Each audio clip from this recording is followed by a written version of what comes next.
Bonjour à toutes et à tous. Merci beaucoup d'être là. Ça fait très plaisir de voir autant de monde debout. Moi, je vais m'asseoir.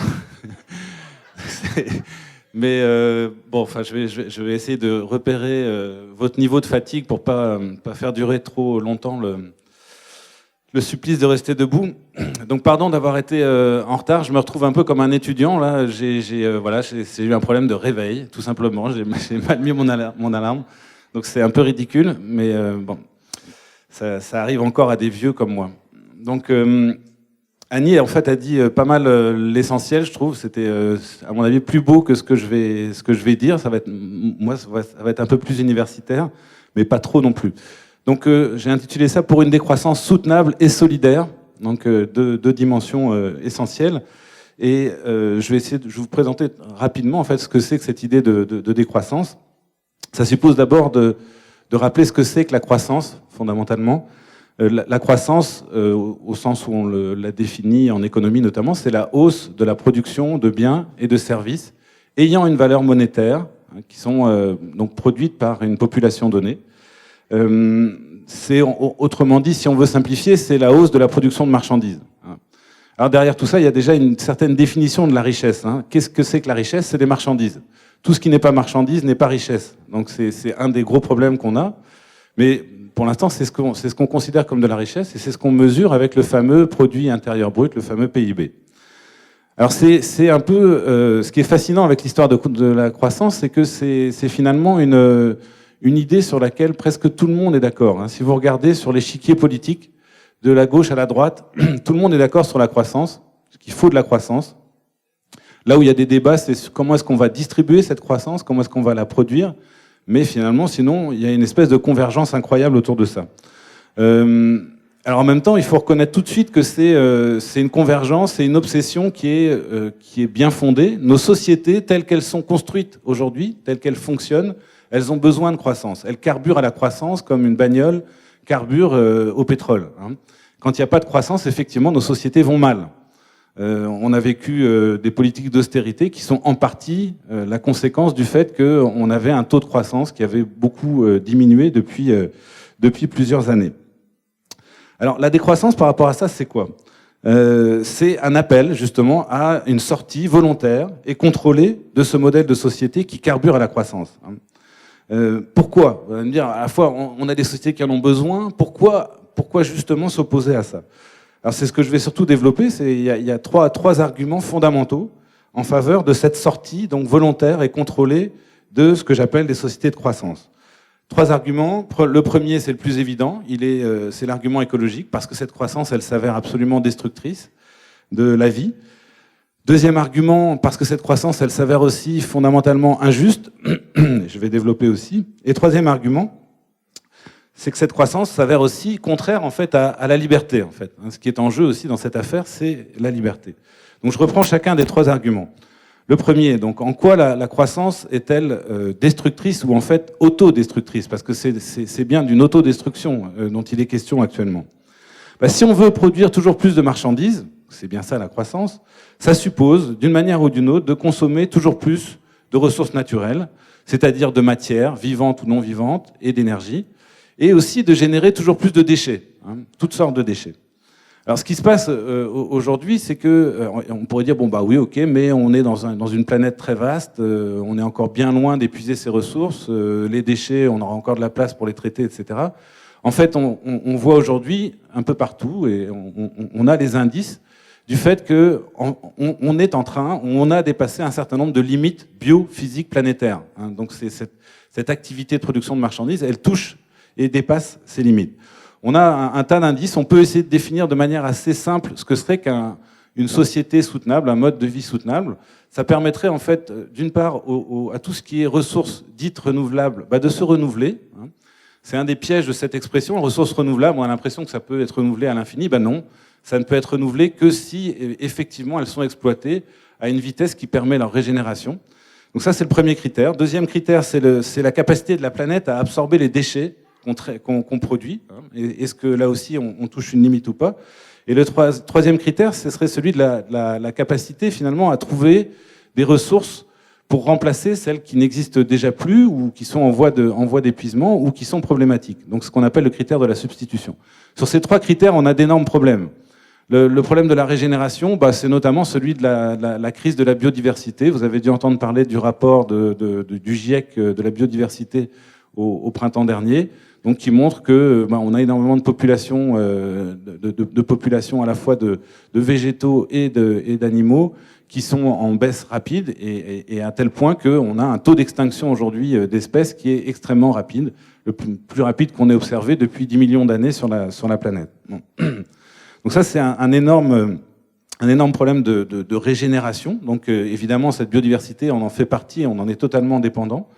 On pourrait multiplier d'autres exemples. C'est aussi le fait que nos sols sont littéralement tués aujourd'hui par l'agriculture industrielle, mais aussi par l'urbanisation. Donc le sol, c'est vivant, c'est grouillant de vie. Ce sol, on est en train de le tuer à une échelle incommensurable aujourd'hui sur la planète. On a aussi par conséquent des zones maritimes qui sont déclarées mortes aujourd'hui. On en est à plusieurs centaines aujourd'hui dans le monde de zones maritimes qui sont considérées comme mortes. Ça, c'est la régénération. La question de l'absorption, la capacité de notre planète finalement à absorber nos déchets. Le problème le plus connu, c'est évidemment le problème climatique. C'est le fait que on a notamment un déchet, le CO2, qui est pas un polluant en lui-même. Le CO2, comme disait un célèbre député, c'est pas une pollution. C'est vrai, il a raison, sauf qu'on en a émis dans des proportions telles aujourd'hui qu'on a un cycle qui a été complètement perturbé, le cycle du CO2, et par conséquent aussi donc notre climat. C'est un peu un des problèmes que j'ai aujourd'hui avec la lutte contre le changement climatique, c'est qu'on a une espèce d'obsession sur cette question-là, alors qu'on a un problème qui est beaucoup, beaucoup plus large que la question climatique. La question climatique, elle est très importante, mais elle n'est pas la seule. C'est à ce que je viens d'évoquer autour de la régénération. Mais il y a aussi d'autres déchets qui sont très, très problématiques. Il y en a dont on parle beaucoup moins, qui sont toutes les particules chimiques dans lesquelles on baigne littéralement à longueur de journée aujourd'hui, qu'on soit d'ailleurs en ville ou à la campagne. Et certaines de ces particules chimiques aujourd'hui viennent perturber notre système endocrinien. C'est un peu technique, mais ces perturbations, alors, maintenant, on sait qu'elles sont responsables d'un certain nombre de maladies chroniques, de maladies de civilisation, qui nous frappent toutes et tous. Donc, les spécialistes de ces perturbateurs endocriniens ont tendance à considérer qu'il y a quelque chose de potentiellement plus grave encore que le changement climatique qui est en train de se jouer au travers de cette pollution, qui est une pollution encore plus invisible, mais qui est aussi une pollution tueuse, qui a entre autres pour effet notamment d'affecter la fertilité masculine. Donc là, en quelque sorte, on s'est créé un problème là qui va faire diminuer potentiellement effectivement l'espèce humaine à cause même de ces particules chimiques. Donc, et puis on a, ça a été évoqué notamment par Annie tout à l'heure, on a ces fameux plastiques, ces plastiques de synthèse à base d'hydrocarbures, qui sont là aussi un déchet très particulier, puisque finalement on n'a aucun organisme vivant qui est capable finalement de digérer ces plastiques. C'est tout le problème du plastique, c'est que il n'est pas biodégradable en aucune façon. Et donc, qu'est-ce qu'il fait le plastique ? Il se désagrège effectivement, donc il devient lui aussi invisible, mais sous forme de micro-particules de plastique qui du coup se diffusent absolument partout aujourd'hui sur la planète, puisqu'on en retrouve, vous savez, on en a pas mal parlé au cours de la dernière année, on en retrouve dans la neige, mais on en retrouve aussi dans notre merde tous les jours. Voilà, on chie du plastique, on en est là. Donc, on en trouve aussi au plus profond des océans. Donc voilà pour un exemple des limites de l'absorption des déchets par notre planète. Et puis on a le troisième problème, donc le troisième critère, celui de la substitution, où là le plus gros souci actuel, c'est le fait que nos sociétés dépendent en fait d'une source d'énergie exceptionnelle, qui sont les hydrocarbures, donc le pétrole, le charbon et le gaz. Et donc à 80%, les machines planétaires carburent aux hydrocarbures. Donc on en est encore très dépendant. Tout repose là-dessus, et on nous promet en fait une transition énergétique, c'est-à-dire un passage de ces hydrocarbures à des énergies dites renouvelables. En fait, c'est quelque chose qui ne pourra pas se passer sans justement une baisse de nos capacités de production. Alors vous allez me dire c'est une bonne chose, mais c'est pas ce que nous disent les partisans de la transition énergétique. Nous disent on va réussir à transformer notre système énergétique sans que ça n'affecte absolument nos systèmes économiques. C'est tout simplement pas possible en fait, pour des raisons qui sont physiques, qui tiennent au caractère extraordinaire des hydrocarbures, qui sont des énergies extrêmement concentrées, qu'on peut stocker, qu'on peut transporter facilement, qu'on peut donc utiliser quand on veut, où on veut, donc avec beaucoup de facilité. Les énergies renouvelables, c'est pas le cas. Quand il n'y a pas de soleil, il n'y a pas cette base qui va permettre de transformer un rayonnement en électricité par le photovoltaïque, par exemple. Quand il n'y a pas de vent, les éoliennes ne tournent pas. Donc on est face à des problèmes d'intermittence, on est face à des problèmes de stockage de l'énergie électrique que permettent de produire ces techniques. Donc très probablement, un passage à ces énergies-là va imposer en fait une décroissance. Mais pour l'instant, on n'en parle pas du tout et on continue à nous raconter une jolie histoire selon laquelle ça pourrait se passer gentiment sans rien changer à nos modes de vie. Quand on regarde l'histoire de l'énergie, on se rend compte qu'il n'y a jamais eu de transition énergétique. Depuis qu'on est dans la civilisation occidentale, vous entendez encore des politiques nous dire le charbon est une énergie du passé, c'est vraiment une connerie totale. On n'a jamais consommé autant de charbon à l'échelle planétaire qu'aujourd'hui. Donc en fait, on a empilé les sources d'énergie qu'on utilise, mais on ne les a pas substituées les unes aux autres. Bon. Donc on a vraiment un énorme problème là sur cette question énergétique, mais on en a d'autres qui sont là aussi plus discrètes, mais pas moins importantes. On a notamment l'épuisement des sources de phosphore concentrées. Alors le phosphore, donc c'est une ressource minérale qui est indispensable aujourd'hui à l'agriculture industrielle. Elle est présente dans tous nos engrais. Et on voit en fait aujourd'hui nos ressources de phosphore concentrées donc se diminuer rapidement. Et on pense qu'on en a encore pour 3-4 décennies, mais pas tellement plus. C'est-à-dire qu'après, l'agriculture industrielle, fini, terminé. En fait, notre bouffe, la base de notre nourriture. Donc terminé sur un aspect essentiel. Et on n'a pas de substitut non plus au phosphore. Troisième ressource que je voulais évoquer, là aussi c'est assez mal connu. J'ai cru que c'était une blague quand on m'en a parlé. La question du sable. Le sable, en fait, aujourd'hui, est la troisième ressource naturelle la plus utilisée par les humains après l'air et l'eau. Pourquoi ? Parce que, regardez, toutes nos infrastructures aujourd'hui sont en fait à base de sable. Le béton est devenu le matériau de construction le plus utilisé sur la planète et on assiste actuellement à effectivement une raréfaction là, du sable, une tension sur le marché du sable. Comme je dis souvent à mes étudiants, si vous voulez faire du fric, vendez du sable, soyez des marchands de sable, c'est vraiment un bon... Actuellement, c'est payant. Mais ça devient compliqué de trouver du sable, ça devient très compliqué. Donc voilà pour ces limites biophysiques qu'on est en train de dépasser ou de toucher. Le problème majeur dont on parle de plus en plus, c'est qu'au rythme où on va, en fait, tout montre que nous allons vers des formes d'effondrement en fait de nos sociétés ou de notre civilisation. C'est-à-dire l'incapacité pour nos sociétés finalement à assurer la satisfaction des besoins de base de chacun d'entre nous. En fait, c'est ça un effondrement. Alors c'est pas forcément un truc apocalyptique où du jour au lendemain tout se pète la gueule, mais donc ça risque de prendre une forme beaucoup plus discrète et longue. Mais c'est vers ça qu'on tend aujourd'hui. Et puis, il y a des bonnes raisons de penser qu'on est parti dans cette direction-là, que c'est bien ce qui va se produire, puisque, comme je le disais tout à l'heure, écoutez nos dirigeants politiques, économiques, écoutez même pour une part nos syndicalistes qui sont aussi pour la croissance. Tout le monde est pour qu'on continue dans cette direction malgré tout. Et enfin, en tout cas, tous ceux qui se prétendent être nos responsables. Donc, pas de remise en question de la croissance, ça c'est le premier problème. Deuxième problème, c'est que les signaux de cet effondrement possible, ils sont pas tellement visibles. Surtout pour nous qui sommes très riches et qui vivons, qui passons nos journées, sauf aujourd'hui, là on est dehors, mais en général, on passe finalement l'essentiel de nos journées dans des petites boîtes hermétiques qui nous maintiennent bien à l'écart de ce qui se passe effectivement dans la nature. Donc c'est vraiment pas simple à repérer, et surtout dans les pays du Nord, et surtout pour les riches dans les pays du Nord. Évidemment, pour beaucoup d'humains ailleurs dans le monde, l'effondrement, ils l'ont déjà connu. C'est déjà quelque chose dans lequel ils sont depuis bien longtemps. On en est aujourd'hui, je pense qu'en 2017, on avait 37 millions d'humains déplacés pour des raisons donc climatiques en général, donc pour ce qu'on appelle des catastrophes naturelles, donc plus que d'humains déplacés pour des raisons de conflits militaires. Bon. Donc pour beaucoup, c'est déjà là. Pour nous, c'est encore trop peu visible.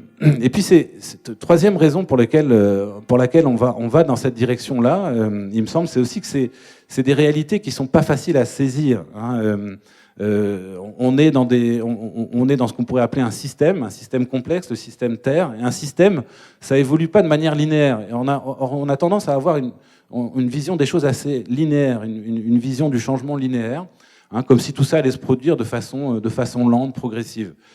Sur le plan écologique, non, en fait. On va plutôt voir un système qui se dégrade discrètement, jusqu'à ce qu'on arrive à ce qu'on appelle un point de bascule, où là, on a un système qui change brutalement.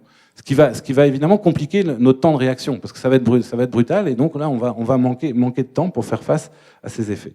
Je dirais qu'il y a une quatrième raison qui fait qu'on tend vers cet effondrement, c'est que cette réalité, elle est très effrayante, en fait. Si, comme moi, vous passez un peu toutes vos journées à lire là-dessus, bon, certains soirs, on a vraiment besoin de boire un bon coup, quoi, pour se remonter le moral. Et en fait, en fait, on est tous tentés par une forme de déni, par de dire bon, c'est pas encore maintenant, c'est pas tout de suite, c'est pas si grave, bon, on va trouver des solutions techniques, etc. Tout ça, c'est des formes de déni. Comme dit un philosophe australien, en fait, on est un peu tous climato-sceptiques. Si on n'était pas climato-sceptiques, c'est pas le 27 septembre qu'on ferait la grève. On s'arrêterait tous de dire bon, j'arrête de bosser, on bloque tout et on s'arrête et on discute d'une solution à ces problèmes, une solution sérieuse. On arrête d'écouter ces gens qui nous parlent d'un avenir vert, etc., sans que rien ne change d'essentiel. Non. Si vraiment on prend au sérieux la situation actuelle, il faudrait effectivement s'arrêter. Bon, et moi le premier, je continue à aller bosser, donc à croire que demain ça va pouvoir continuer comme ça. Bon, mais c'est vraiment un des problèmes face auxquels on est. Alors ça, c'est le premier argument. Donc pourquoi arrêter la croissance ? Parce qu'on part véritablement. Alors on peut prendre différentes métaphores, un mur, un précipice, tout ce que vous voulez, mais c'est bien la direction dans laquelle on va. Un deuxième argument, donc la croissance, elle est aussi foncièrement injuste. Donc question de justice, question plus philosophique, mais je vais essayer de pas l'être. De toute façon, je suis moins philosophe que Annie ou Isabelle. J'ai plutôt des leçons à prendre d'elles. Première injustice, évidemment une injustice vis-à-vis des générations qui viennent, des générations prochaines que Annie évoquait tout à l'heure. Tout ce qu'on est en train de détruire aujourd'hui, c'est autant de possibilités d'existence qui disparaissent pour les générations futures. Là, il y a une injustice, à mon avis, fondamentale. On pourrait, si on veut caricaturer un peu notre civilisation, dire qu'elle se caractérise par le fait de produire toujours plus d'artefacts, de marchandises à durée de vie très courte, et des déchets à durée de vie très longue. C'est vraiment le cadeau qu'on fait aux générations futures. On produit des trucs qui ne durent pas, mais par contre des déchets qui vont durer très longtemps. Alors bon, il y a finalement aujourd'hui notamment les gaz à effet de serre, les plastiques que j'évoquais. Bon, mais le déchet emblématique, c'est le déchet nucléaire, qui va rester mortellement dangereux pour les humains pendant des centaines de milliers d'années. Bon, ça voilà le cadeau que notre civilisation va laisser aux humains du futur. Bon, comparé aux pyramides, bon, voilà, c'est pas tout à fait le même truc, quoi. Donc on a une injustice intergénérationnelle. On a aussi, évidemment, et c'est pour ça que j'ai intitulé mon intervention pour une décroissance solidaire, on a une injustice intragénérationnelle. Qu'est-ce qu'on constate ? Et bon, là, c'est un constat général aujourd'hui. C'est qu'en fait, la croissance, elle a tendance, structurellement, en fait, à générer des inégalités entre ceux qui produisent la croissance. Ça, c'est bon, notamment le travail de Piketty, là, cet économiste français, là, qui est un travail essentiel parce qu'il montre que sur le temps long, c'est bien ce qu'on observe. C'est-à-dire qu'en général, sauf moment exceptionnel de l'histoire économique moderne, on a toujours cette tendance-là au creusement des inégalités au sein de nos populations. Pour des raisons qui sont un peu trop longues là, à expliquer, mais derrière cette croissance, en fait, il y a des rapports entre les humains qui sont des rapports d'exploitation, en fait, tout simplement. Et ça nous ramène à des vieilles idées. Des idées qu'on a un peu oubliées, mais notamment que le salariat, ce rapport dans lequel la plupart d'entre nous on est engagés, un rapport employeur-employé, est un rapport profondément inégal, qui permet à l'employeur, en fait, effectivement, d'exploiter le travail de ses employés. Il y a aussi un autre rapport d'exploitation dont on parle un peu plus, ça a été un tout petit peu évoqué par Annie notamment, en revendiquant son féminisme. C'est le rapport c'est ce qu'on appelle le patriarcat, l'exploitation des femmes par les hommes. Bon, alors ça c'est pas nouveau, c'est pas une invention de la croissance, ça existait avant. Par contre, ça a pris une forme un peu nouvelle dans notre monde. Qu'est-ce qui s'est passé avec l'arrivée du capitalisme? C'est que les femmes se sont retrouvées, pour l'essentiel, et pendant longtemps, reléguées dans l'espace domestique, à assurer ce qu'on appelle la reproduction de la force de travail, c'est-à-dire l'entretien d'une famille, d'un travailleur, etc. Bon. Et ce que disent à juste titre un certain nombre de féministes, c'est que ce travail-là, il est essentiel. C'est-à-dire qu'on n'a pas un travailleur efficace s'il n'y a pas ce travail de reproduction derrière. Mais c'est un travail qui n'est pas payé. Donc le capitalisme, il vit et il survit sur la base de ce travail-là qui est non payé. Donc s'il fallait le payer, les profits capitalistes, ils diminueraient radicalement. Et probablement que le système s'arrêterait s'il fallait effectivement payer ce travail. Et puis il y a évidemment un troisième rapport d'exploitation qui est au cœur de cette dynamique croissanciste, c'est les rapports coloniaux.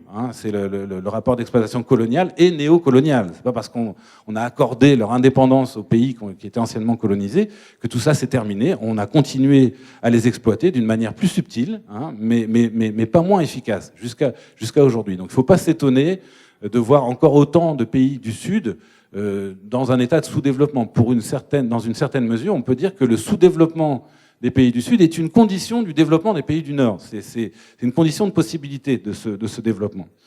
Donc là aussi, on leur raconte des fadaises. Quand on leur dit « faites comme nous, vous allez devenir aussi riches que nous ». Non, on a besoin en quelque sorte de leur pauvreté, de leur faiblesse pour pouvoir, nous, effectivement, continuer à se développer. Donc là, on a une injustice intragénérationnelle entre les générations actuelles. Puis j'ajouterai une autre dimension, qui est une injustice interespèce, entre les espèces vivantes aujourd'hui. Si on regarde là aussi en quoi consiste la croissance, par quoi elle se traduit, par une dégradation des conditions d'existence des autres animaux. Les animaux sauvages, j'en ai parlé tout à l'heure à propos de la biodiversité, donc on est en train tout simplement de faire disparaître à vive allure de la planète, mais à qui on impose des conditions d'existence de plus en plus pénibles. Et puis, mais aussi les animaux domestiques. Notre croissance, elle repose sur notamment l'élevage intensif. Donc, on impose à des milliards d'animaux aujourd'hui des souffrances incroyables, alors que ces animaux ont exactement les mêmes capacités de souffrance ou de plaisir que nous. Donc là, il y a une espèce de monstruosité dont on est tous et toutes partie prenante. Donc voilà pour la troisième injustice et donc mon deuxième argument. Pourquoi refuser la croissance? Pour des questions de justice. Troisième argument, donc un argument là aussi plus philosophique, le fait que nos sociétés de croissance sont fondamentalement aliénantes. Alors pour les étudiants qui sont là, et qui ont la chance d'être au cégep et d'avoir des cours de philo, ils doivent savoir à peu près de quoi je parle quand je parle d'aliénation. C'est l'idée finalement de devenir étranger à soi-même et de ne plus être maître de soi-même que d'être aliéné. On pourrait dire donc, et d'une façon pas seulement métaphorique, qu'on est aujourd'hui littéralement dominé en fait par les marchandises, qu'on est vraiment sous la domination des marchandises. Pour une raison très concrète. Regardez nos vies, de quoi elles sont faites. On peut tout simplement pas vivre aujourd'hui sans marchandises. On nous dit on est dans des pays libres, c'est magnifique. Bon, il y a une liberté qu'on n'a pas, c'est de pouvoir vivre sans consommer des marchandises. Ça, on est à peu près tous contraints à ça aujourd'hui. Notre vie, elle est constituée de ça. Et ces marchandises, comment est-ce qu'on va les obtenir? Fondamentalement, en allant vendre notre peau sur le marché, c'est-à-dire en allant vendre notre travail à des employeurs pour obtenir ce salaire qui va nous permettre d'acheter des marchandises. Ce salaire, ou au moins cette carte de crédit, parce que finalement, aujourd'hui, le salaire ne suffit pas à vivre. Il suffit surtout à avoir une carte de crédit qu'on va pouvoir utiliser pour acheter ces marchandises. Bon. Donc, et pour garder ce salaire, vous le savez tous et toutes aussi, pour en obtenir un, il faut être très productif. Il faut être une bonne ressource humaine. Bon, donc en quelque sorte, qu'est-ce que c'est qu'une ressource humaine? On n'est pas très loin de l'idée d'une chose. C'est ça l'aliénation. Il faut transformer en une espèce de ressource très productive, très efficace, qui ferme sa gueule et qui rapporte un maximum d'argent effectivement aux propriétaires des moyens de production. C'est ça, être dominé par la marchandise, c'est être pris dans ce cycle-là et de pas vraiment pouvoir en sortir. J'ai des amis qui vivent en territoire Micmac, en Gaspésie, justement en éco-communauté. Bon, donc ils ont essayé de se sortir de cette domination-là, mais leur vie, elle reste dominée par ces logiques-là. Ils ont besoin, malgré tout, de bagnoles pour vivre. Ils peuvent pas vivre sans bagnole. Donc ils ont besoin de pétrole. Donc ils ont besoin d'argent pour ce pétrole. Donc ils sont obligés, eux aussi, finalement, de rentrer dans ce jeu de la marchandise. Bon. On pourrait dire donc que parmi aussi ces marchandises, on en a une qui est bien particulière et qui nous impose aussi des contraintes très lourdes. C'est tout ce qu'on appelle les machines. Donc des dispositifs techniques avec un moteur, donc une forme d'autonomie. Et ça, ces machines, là aussi, on regarde autour de nous, il y en a partout. On en a dans nos maisons, on en a évidemment dans nos entreprises, mais il y en a absolument partout. Alors, aujourd'hui, ces machines, pour fonctionner, y compris les plus modestes d'entre elles, en fait, elles supposent des systèmes techniques extrêmement sophistiqués, très vastes, avec des infrastructures très lourdes. On nous parle d'Internet comme un truc super parce que c'est immatériel. Ça aussi, ça fait partie des mensonges de l'heure. Pour que Internet fonctionne, il faut des infrastructures très lourdes, un réseau extrêmement lourd. Sur le plan énergétique, c'est monstrueux, Internet. On calcule aujourd'hui que si Internet était un pays, en termes de consommation d'énergie électrique, aujourd'hui, il serait 8e, 9e dans le monde. Bon. Donc, au rythme où on va, là, Internet finira par tomber. Finira par tomber, notamment pour des raisons énergétiques. Netflix, c'est une saloperie totale. Ça vient faire exploser ces consommations d'énergie. Ça ne pourra pas durer. Bon.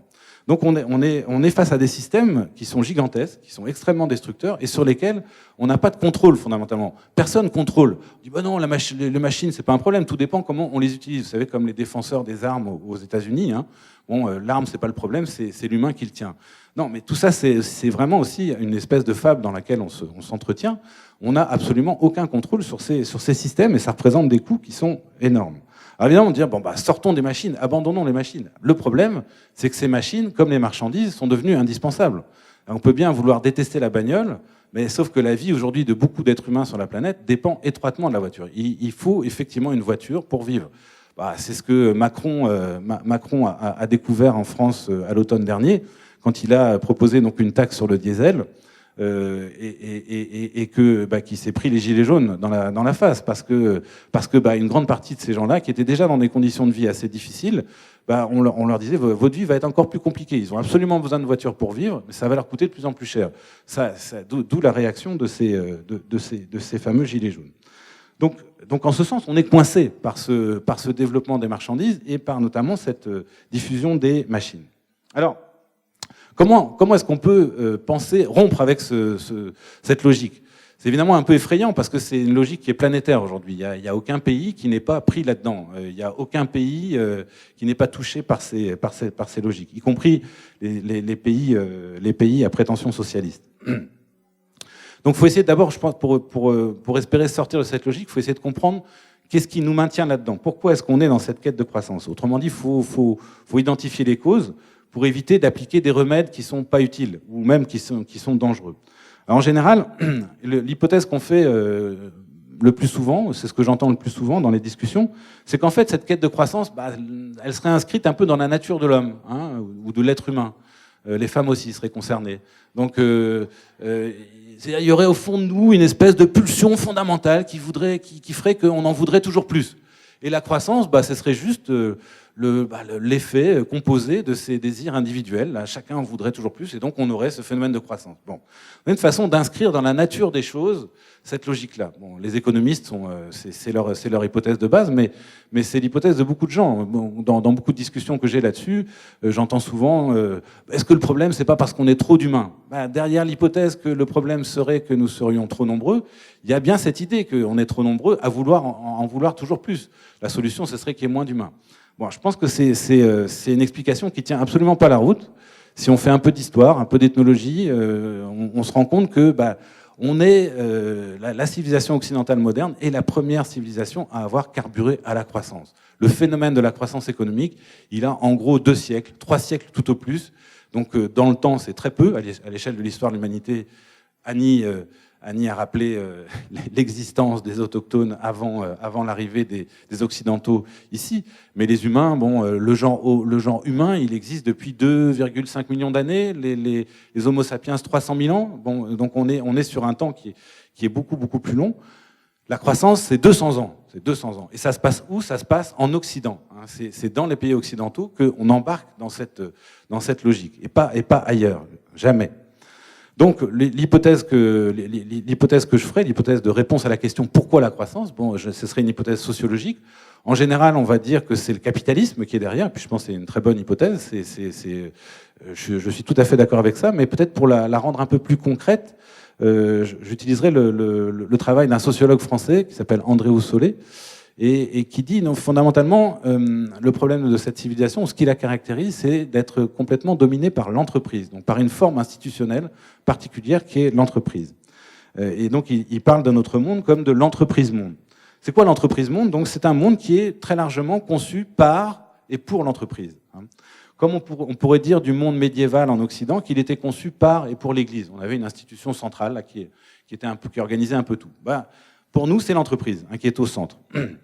Donc c'est un monde dont la principale force organisatrice est l'entreprise, et non pas le marché ou l'État, comme on le dit généralement. L'État, pour l'essentiel, il est au service de l'entreprise, il est au service de son bon fonctionnement, de sa croissance. On l'a tous les jours dans les journaux, tous les jours. Mais c'est pas nouveau. On dit les lobbies, c'est terrible, regardez ces lobbies, salauds de capitalistes, etc. Mais Marx et Engels, 1848, dans le manifeste du Parti communiste, disaient quoi de l'État ? Les États ou les gouvernements sont des comités de gestion des affaires de la classe bourgeoise. Donc ça n'a rien de neuf. C'est inscrit même dans le fonctionnement de nos sociétés. Donc l'État n'est pas au centre, l'État est au service de l'entreprise. Quant au marché, si vous regardez bien, le marché concret, vous avez des vendeurs et des acheteurs qui échangent, qui ont des relations relativement transparentes et équilibrées. Ce marché concret, je ne sais pas s'il y en a sur cette place-là pendant l'été, mais il disparaît. Plus il y a d'entreprises, moins il y a de marché concret. C'est vraiment un phénomène qui est évident.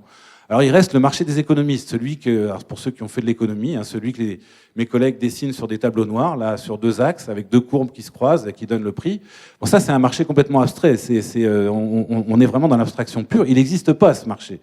Il n'existe pas, ce qui existe c'est l'entreprise. Donc se battre contre le marché, comme souvent à gauche on prétend le faire, c'est un peu une chimère, on va se battre contre un truc qui n'existe pas. Ce qui existe vraiment par contre c'est les entreprises. Bon. Alors... en quoi on peut dire qu'on vit dans l'entreprise monde, comme le dit mon collègue Solé? On pourrait dire en fait qu'on a subi une triple colonisation par l'entreprise, de l'espace, de notre espace vivable. Les entreprises, elles sont partout dans le monde. Peut-être Corée du Nord, on pourrait encore avoir une exception de ce côté-là. Les marchandises, elles sont absolument partout. Et évidemment, les déchets de ces marchandises sont partout. Il n'y a aucun endroit dans le monde aujourd'hui où on ne retrouve pas des déchets de ces marchandises. Donc c'est en ce sens que l'entreprise est partout. Je voyais un petit film l'autre jour sur une île du Pacifique qui a 2000 milles de toute vie humaine et qui est surtout peuplée d'albatros. Et on voit sur cette île qui s'appelle Midway, qui est en plein milieu du Pacifique, donc des centaines de dépouilles d'albatros qui sont en décomposition, et à l'intérieur des corps de ces albatros, des quantités incroyables de morceaux de plastique, en fait. Alors qu'on est à 2000 milles de tout espace, de toute terre habitée. Mais c'est aussi, les entreprises sont partout aussi par la publicité. C'est l'instrument de propagande de l'entreprise, la publicité. Il ne s'agit pas seulement de faire vendre des choses concrètes, c'est vendre aussi tout un monde, c'est tout un esprit. J'ai parlé tout à l'heure des bagnoles, regardez la publicité pour les bagnoles qui continue à envahir nos espaces, y compris nos espaces privés.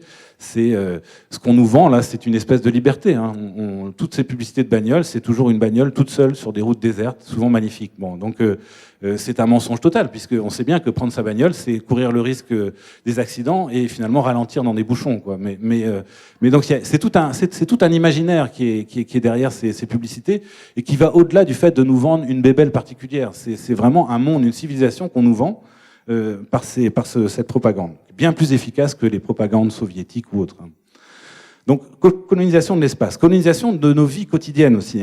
Je le disais tout à l'heure. Regardez aujourd'hui, tout ce que vous allez consommer, pour la plupart, ce sont des marchandises. C'est ce qui est produit par des entreprises. Tout notre environnement n'est constitué que de choses qui ont été produites et vendues par des entreprises.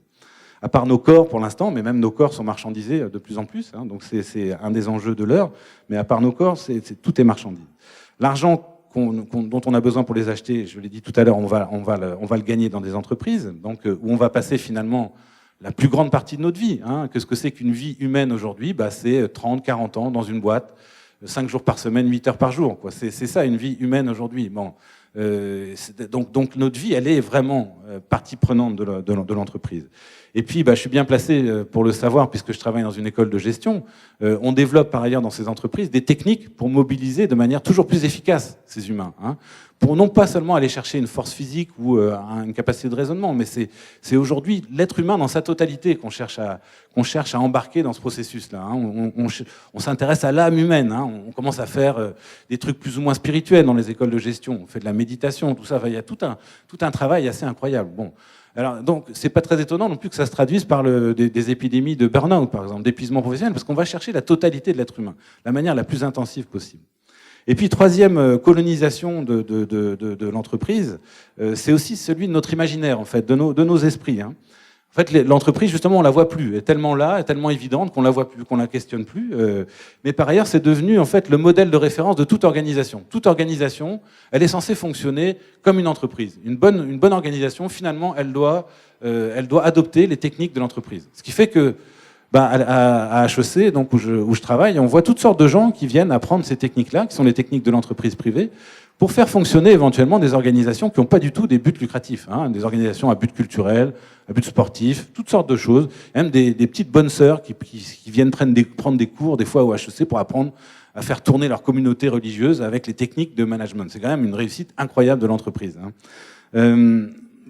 Mais ça se traduit aussi par une autre conséquence, c'est que comme les techniques de gestion de l'entreprise sont considérées comme les seules bonnes techniques qui vaillent, les gestionnaires sont aussi considérés comme les seuls dirigeants qui vaillent. Alors ça se traduit par le fait qu'on a aujourd'hui dans toutes nos organisations, toutes nos institutions, des dirigeants politiques qui rentrent sans problème. Évidemment, d'abord dans le politique. On en a un beau cas ici au Québec, mais aussi chez nos voisins états-uniens. Qui sont les dirigeants politiques majeurs aujourd'hui? Des gens qui viennent de l'entreprise. Donc, ce qui, il y a encore 100 ans ou 50 ans même, aurait paru vraiment, vraiment incongru, quoi, incompatible. Et aujourd'hui, c'est devenu tout à fait admissible. Ça choque pas. Bon, hein. Est-ce qu'un État, nation, c'est une entreprise? A priori, peut-être pas. Mais c'est bien comme ça, pourtant, que c'est pensé et accepté par le plus grand nombre. Et puis, l'entreprise est vue comme aussi la solution un peu à tous nos problèmes. Hein. Donc là aussi, on voit toute une mode pour l'entrepreneuriat social, l'entreprise éthique, responsable, etc. Tout ça, l'idée que c'est l'entreprise qui viendrait résoudre nos problèmes, alors qu'elle est, à mon avis, au fondement même de nos problèmes. Donc l'enjeu, c'est certainement pas d'essayer d'ajuster un peu son fonctionnement, c'est plutôt de la faire disparaître. Donc pourquoi c'est un problème? Pour les raisons que j'ai dites tout à l'heure. Qu'est-ce que c'est qu'une entreprise fondamentalement, hein? C'est de l'argent accumulé qu'on va utiliser justement pour produire des marchandises, pour accumuler encore plus d'argent. Donc c'est vraiment une machine à produire des marchandises, donc une machine à détruire ce monde, comme je l'ai dit tout à l'heure. Bon. Cette machine, elle peut faire de l'argent que dans la mesure où en fait elle ne paye pas une partie de ses factures, si on veut simplifier un peu les choses. Hein. Ce profit-là, il vient dans une large mesure du fait qu'elle ne paye pas une partie de ses coûts. Les coûts de la destruction écologique, hein, ça c'est ce qu'on appelle en économie les externalités négatives, ça c'est précisément pas payé par l'entreprise, hein, ou en tout cas très peu payé. Le coût du travail supplémentaire qu'on exige de chacun et chacune d'entre nous pour être en tant qu'employé, hein, ce que les marxistes appelaient le surtravail, ça c'est un temps de travail qui n'est pas payé. Bon, là il faudrait rentrer dans l'analyse marxiste de la plus-value capitaliste, mais on pourra éventuellement en discuter. Mais il se joue dans ce rapport salarial là une forme d'exploitation, c'est-à-dire en fait le fait qu'il y a une part de travail qui n'est pas payée par l'entreprise. Et puis aussi, il y a cette autre activité qui n'est pas payée, cette autre facture qui n'est pas payée par le capitalisme, qui est ce que j'appelais tout à l'heure le travail de reproduction, hein, qui est pris en charge essentiellement encore aujourd'hui par les femmes et qui est essentiel au fonctionnement du système. Donc ça, c'est le deuxième problème. Donc une organisation qui ne paye pas ses factures, qui fait son profit sur le fait de faire payer à d'autres en fait une partie de ses coûts de production. Et puis troisième problème, donc c'est une machine qui peut tourner efficacement que dans la mesure où elle réussit justement à nous réduire à l'état de ressources humaines, hein, de bonnes ressources humaines ou de consommateurs. Hein. En fait, l'entreprise, elle a besoin de nous juste pour ça, hein, soit produire des marchandises et les acheter. Les consommer, c'est pas forcément important, hein, que ça soit jeté à la poubelle. L'entreprise n'en a rien à faire. Au contraire, même si c'est jeté à la poubelle, peut-être que vous reviendrez plus vite acheter. Mais ce qui est important, c'est que ça soit vendu. Donc il faut au moins qu'il y ait des gens qui puissent acheter ces marchandises. Donc ce qui intéresse l'entreprise, c'est de nous réduire à ces deux états-là, fondamentalement. Le reste n'a aucun intérêt. Le reste, si on n'est ni producteur ni consommateur, on est une espèce de déchet un peu encombrant, quoi. Donc il faut trouver un moyen là de gérer ce type de déchets humains. Mais on a la police et l'armée pour ça, quoi. Bon, les murs éventuellement qu'on va dresser entre le nord et le sud. Donc voilà le problème fondamental de l'entreprise. Alors comment est-ce qu'on peut en sortir de ça? Pas en devenant des consommateurs responsables, hein, ou en adoptant la fameuse devise « acheter c'est voter ». Bon, là j'avoue que cette devise, moi, elle me sort par les trous de nez, pour au moins 3 raisons. Hein. Quand vous dites acheter, c'est voter, vous dites implicitement que finalement ceux qui ont plus de pognon ont un pouvoir politique plus important. C'est ça que vous reconnaissez implicitement. Alors là, c'est en contradiction totale avec les bases même de la démocratie. La démocratie, c'est un humain, une voix. Là, c'est $1, une voix quand vous dites acheter, c'est voter. Donc ça part très mal comme point de départ. Bon. Et par ailleurs, tant que vous achetez des marchandises, mais vous faites tourner le système. Donc là. Bush l'avait mieux compris que Lord Varidel, quoi. Bush, le lendemain du 11 septembre, il dit quoi aux Américains? Allez acheter, allez consommer, c'est ça qui fait tenir notre civilisation. Hein. Donc, et alors prétendre que acheter des marchandises plus vertes, plus responsables, c'est une façon vraiment de transformer notre civilisation. Non, c'est un acte de soutien direct à notre civilisation. Hein. Donc, on n'est vraiment pas dans dans une forme de résistance politique là-dessus. Et en plus, la limite de cette stratégie, c'est qu'on se rend compte, en fait, quand on mesure notamment l'empreinte écologique des humains, donc je sais pas si, j'imagine que vous avez déjà entendu parler de cette mesure qui est un peu mal foutue, qui est discutable, mais c'est quand même assez intéressant.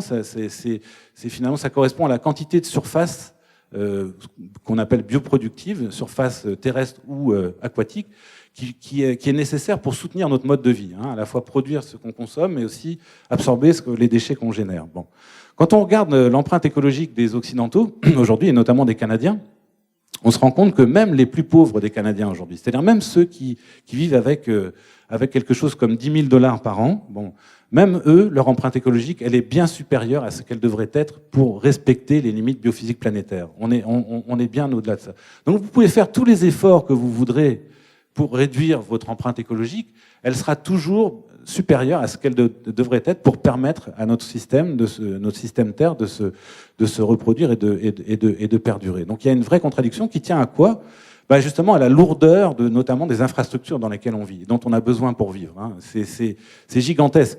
Quand on mesure en poids, en kilos, les infrastructures, nos infrastructures, un collègue américain qui l'a fait, qui arrivait à ce résultat, pour chaque kilo d'un être humain moyen, correspondent 60 tonnes d'infrastructures. 1 kilo d'humain, 60 tonnes d'infrastructures. Donc c'est les routes, c'est les bâtiments, c'est gigantesque. Donc acheter, c'est voter, non. Non, c'est vraiment... Oui, c'est voter pour ce monde. Hein, bon. Donc tant qu'on va se lever le lundi matin pour aller au boulot et que le samedi on va aller dépenser notre salaire pour acheter des marchandises, même vertes et responsables, il n'y a vraiment pas de souci pour ce monde. Il va continuer à se reproduire jusqu'à l'éventuel effondrement que je parlais tout à l'heure. Mais en tout cas, le capitalisme ou l'entreprise monde n'est pas menacé. Donc c'est pas non plus en exigeant que l'entreprise devienne plus éthique, plus responsable, plus verte, plus humaine. Il faudrait que l'entreprise devienne plus humaine. Elle est fondamentalement inhumaine. C'est dans sa nature d'être inhumaine. Donc on peut pas, il n'y aura pas de changement là-dessus. Mais c'est ce que justement ce qu'on montre à HEC à un certain nombre de mes collègues. En fait, tout ça, tenter ces espèces de modifications du fonctionnement de l'entreprise, ça ne fait qu'accroître la puissance de l'entreprise. C'est payant. Hein. Être vert aujourd'hui, c'est payant. Hein. Prétendre être humain, c'est payant. Prétendre toutes ces choses-là, c'est tout à fait, ça rapporte beaucoup. Donc si on tient vraiment à la vie, si on tient vraiment à la justice, si on tient vraiment à la liberté, qui sont un peu les 3 grandes valeurs que j'ai mises de l'avant implicitement, il faut sortir de ce monde-là. Comment en sortir ? D'abord, il faudrait commencer à renouer avec une vraie critique radicale de l'entreprise, ou du capitalisme, si vous préférez. D'abord, dénoncer l'accumulation du capital, hein, l'accumulation sans limite du capital. Il faudrait instaurer des limites à cette accumulation. Dire, on ne peut pas, au-delà d'une certaine limite, c'est terminé. Hein, impossible. Un Bill Gates ne doit pas exister. Un Bill Gates et tous les milliardaires, mais même tous les millionnaires de ce monde, ne devraient pas exister. Il y a une limite qu'on ne devrait pas dépasser. Bon. Ça amène évidemment à questionner une autre institution qu'on ne questionne plus, qui est celle de la propriété privée. Hein. Qu'est-ce qui garantit la possibilité de pouvoir accumuler sans limite? C'est la propriété privée telle qu'elle est conçue dans notre monde, et qu'on doit notamment aux Romains. Donc, qu'est-ce qu'on devrait valoriser? Pas abolir la propriété à la manière des révolutions soviétiques, mais valoriser fondamentalement la propriété d'usage. Hein. C'est-à-dire garantir le fait qu'on puisse être propriétaire de plein droit de ce qu'on utilise pour vivre. Oui, ça paraît, une position, à mon avis, très, très décente. Par contre, interdire ce qu'on appelle la propriété lucrative, c'est-à-dire pouvoir, avec un bien qu'on n'utilise pas soi-même, finalement réaliser du profit ou faire du profit à d'autres. Bon. C'est ça qu'il s'agit de questionner. Remettre aussi en question donc une autre institution qu'on n'interroge plus, qu'on a fini par admettre, c'est le salariat. Le salariat, il faut se souvenir, quand on regarde l'histoire du salariat, les premiers salariés, ils n'ont pas vu beaucoup de différence entre le salariat et l'esclavage. C'est pas... Donc en fait, ils ont fait pas mal ce qu'ils ont pu pour essayer d'éviter ce truc-là. Bon. Aujourd'hui, on a tellement intégré ça dans notre imaginaire que, puis moi le premier, évidemment, quand on obtient une job, après avoir cherché quelque temps, oui, on est très joyeux, quoi. On saute de joie. Bon, fondamentalement, on ne devrait pas. On devrait refuser ce rapport, qui est un rapport d'exploitation. Comment est-ce qu'on peut... alors, fondamentalement, le but, ça devrait être d'abolir ce rapport social. On peut envisager des réformes pour aller vers une reconquête de notre pouvoir. C'est notamment tout ce qui va dans le sens d'une réduction du temps de travail ou éventuellement d'un revenu inconditionnel d'existence, qui sont une façon de reconquérir des moyens d'existence indépendamment de ce rapport social. Et puis il faudrait aussi donc dénoncer cette non-valorisation, cette dévalorisation de ce que j'ai appelé tout à l'heure le travail de reproduction. Donc ce travail essentiel qui est à la base même de la vie et qui est non reconnu, non payé dans nos sociétés. Je dis parfois que finalement, on nous dit on a besoin d'entrepreneurs, de gens innovants. Moi, je pense qu'on a plus besoin d'entreteneurs aujourd'hui, et donc des humains qui entretiennent nos possibilités d'existence aujourd'hui, plutôt que des humains qui vont générer plus de croissance. Alors, les féministes ont une revendication que je trouve très très intéressante sur cette question de la reproduction. C'est le salaire au travail ménager, qui est une vieille revendication qui revient un peu sur le devant de la scène aujourd'hui. Donc ça, c'est la dimension critique. Donc lutter contre l'entreprise avec ces critiques fondamentales. Maintenant, une dimension donc cette fois plus constructive. Par quoi on pourrait remplacer l'entreprise, Donc l'enjeu fondamental, ça me paraît de regagner de l'autonomie à l'égard de l'entreprise, mais aussi de l'État, fondamentalement, qui n'est jamais que son fidèle serviteur. Et pour défendre et développer des pratiques collectives qu'on appelle en fait de plus en plus souvent aujourd'hui des communs, qui serait à mon avis l'institution centrale d'une société post-croissance. Et autour de ça, je crois qu'il faut penser la construction de sociétés libérées de cette logique de croissance. Ce que c'est qu'un commun, c'est pas une chose, un commun, c'est plutôt un rapport aux choses. C'est un collectif d'êtres humains qui va partager un ou plusieurs moyens d'existence sans s'approprier pleinement ce moyen d'existence pour essentiellement satisfaire un de ses besoins, dans une logique d'autosubsistance, juste satisfaire un de ses besoins. Donc on est dans une logique qui nous sort de soit l'appropriation privée, l'entreprise, soit l'appropriation publique par l'État. On est dans une logique donc, qui est dans un entre-deux, une forme de possession par un collectif, qui va utiliser ce moyen d'existence, par exemple un bout de terre pour tout simplement cultiver une partie de sa nourriture sous la forme de légumes. Voilà, ça, c'est des communs tout à fait ordinaires. Quand on est dans des jardins collectifs, c'est des communs. Donc un usage égalitaire et un contrôle de l'usage aussi de cette ressource ou de ce moyen d'existence. Donc un entretien collectif, etc. Dans un but qui est celui de produire nous-mêmes ce dont on a besoin pour vivre. Donc on est dans une logique d'autoproduction. C'est un des mots-clés de cette perspective des communs. Donc on sort de la marchandisation et on sort surtout de l'accumulation d'argent.